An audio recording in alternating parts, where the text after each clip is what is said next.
Hey guys, what's up? My name is Dom. Welcome back to my channel. If you're new to my channel, I typically make bookish content, movie content, and anything else in between because I like to do whatever I want on this channel, and today is going to be bookish content. This video was supposed to be about what I read in February, but having said that, I didn't really read anything in February. That's a lie. I read books, it's just February was pretty hectic, so I didn't finish a single book. So I decided to do something different. I've been going to the library the past few days. I finally returned the 2 that I had checked out since July. My bad. And then I picked up 6 other books. So this is going to be a library haul. But I just thought this would be a fun video. It's my library haul and it's essentially my March TBR. But let's just jump right into it. So the first book I picked up was The End of the Fucking World by Charles Forsman. So this is about 2 teens that are not like other girls and boys essentially, and they run off together and get into a bunch of shenanigans. This is a Netflix TV show. I have watched the Netflix TV show and I loved it. I was addicted to that first season. I think I finished it in like 2 days. Then there was the long-awaited second season, which was also really good.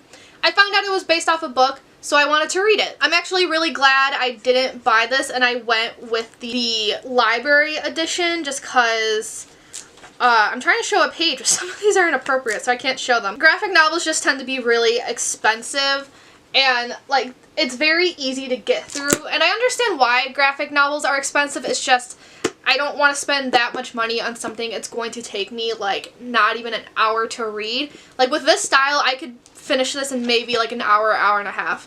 But having said that, I'm very excited because I know the TV show, from what I read, made a few changes from this, so I'm excited to see what the author originally intended. The next book I picked up is also by Charles Forsman. That is I Am Not Okay With This, which is also a Netflix show, but I've never seen the Netflix show. I heard it was really good though. I actually don't even know what this is about. I just recognized the art style while, you know, going through it. So I thought I would pick it up. Let me just read the back. Sydney appears to be a normal, rudderless, suburban 15-year-old freshman, but she harbors a secret that threatens to overwhelm her. Cartoonist Charles Forsman expertly channels teenage ennui while telling a powerful story about the intense and sometimes violent tug-of-war between trauma and control. Yeah, I've heard good things about the show. I know people were kind of pissed it didn't get a second season, but this book is very short, so I wonder where it ends compared to the book. I know, because I know like the second season for The End of the Fucking World is original content. Like, first season ends where this book ends. So I'm wondering how, maybe the TV show for this one ended on a cliffhanger and that's why people were mad. I don't know. I do know it stars the girl who was young Beverly in It, so I'm excited to get through this. This is another one I could pump out in like an hour or 2. The next 2 books are manga of the same series. That would be Orange. I'm holding these backward. That would be Orange by Ichigo Takano. I have seen a lot of people on BookTube talk about these, so they were on my radar for a while.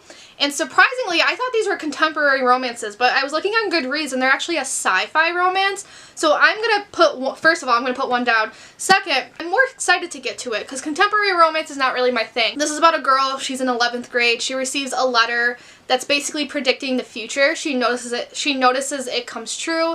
The letter is telling her to protect some boy who's a new kid at school, and the big mystery is why. So just like with the other books, I'm excited to get to it. Then I can like bump off a series on my manga list. My manga TBR is getting longer and longer. I'm currently 4 volumes into Death Note, so I can read Death Note and this at the same time. Then I checked out They Both Die at the End by Adam Silvera. This is about 2 boys who are told they are going to die in less than 24 hours and they want to make a friend on their end day. This was all the rage on BookTube when it came out however long ago. And I know I just said I don't particularly reach for contemporary romance, but like given the back, like there's something called like Deathcast, there's the whole end day thing. There's an app they use. I don't actually know if this would be considered contemporary. As much as I don't really like YA contemporary in general, sometimes I still like to read genres I'm not too interested in because they always have hidden gems. One of them being Adam Silvera's other book that I've read. The only Silvera book I've read was History Is All You Left Me, and I loved it. And a lot of people tend to like this one more, so I'm intrigued. And like, I've always been interested in the topic of death ever since I was the age of these characters, ever since I was essentially in high school, maybe even before that. I can predict the end, honestly. They're probably going to be dead at the end. So I think this book is going to be more so about the journey rather than the actual end point of the story. Next, I picked out a YA book that came out years ago, but I somehow missed the window So I feel like I need to officially read this in order to officially become part of BookTube. And that is City of Bones by Cassandra Clare. Book 1 of the Mortal Instrument series. I'm just gonna read the back because this series has a lot going on. When Clary Furry heads out to the Pandemonium Club in New York City, she hardly expects to witness a murder, much less a murder committed by 3 teenagers covered in odd markings. This is Clary's first meeting with the Shadow Hunters, warriors dedicated to ridding the earth of demons and keeping the odd werewolves and vampires in line. It's also her first meeting with gorgeous, golden-haired Jace. Within 24 hours, Clary is pulled into the Jace's world with a vengeance when her mother disappears and Clary herself is attacked by a demon. But why would demons be interested in an ordinary mundane like Clary? And how did she suddenly get the sight? The Shadow Hunters would like to know. Yeah, when did this book came out? Let me tell you. I think I was in middle school. 2007. I was 10 in 2000, so I wasn't even in middle school yet. So in my personal life, I don't actually know a lot of people who read this, but everyone on BookTube except me seems to have read this. I've already been spoiled like for a lot of things. I know, first of all, I know this was originally a Harry Potter fan fiction. I know about the whole like incest but not really incest plot line. And speaking of that, from what I was told, is from videos I've seen, this was a Harry Potter fanfiction specifically for Ginny and Ron, brother and sister. And then she eventually changed it to, I think, Ginny and Draco. What I'm saying is I'm aware of Cassandra Clare's interest in incest. Like the whole, like I understand, like I know part of the plotline of these books is she falls in love with Jace. She is told that her and Jace are brother and sister, but there's still that like sexual pining, and then you eventually find out that is a lie and they're not brother and sister. But that still disturbs me. So I'm gonna vlog this reading experience, and I'm gonna read this the way I reread Twilight. Personally, I'm going into this for the shits and giggles, which is probably a little dangerous, so who knows how that vlog's gonna turn out. I'm calling that dangerous because it's not like Twilight where haters and lovers of the series come together and both just shit on it for fun. Like if you watch my Twilight vlogs, like I had a lot of, as much as I do like that series, I had a lot of negative things to say, but the books were so bad they were fun. That's not how people view City of Bones, like, or the Mortal Instruments in general. People like unironically love this series.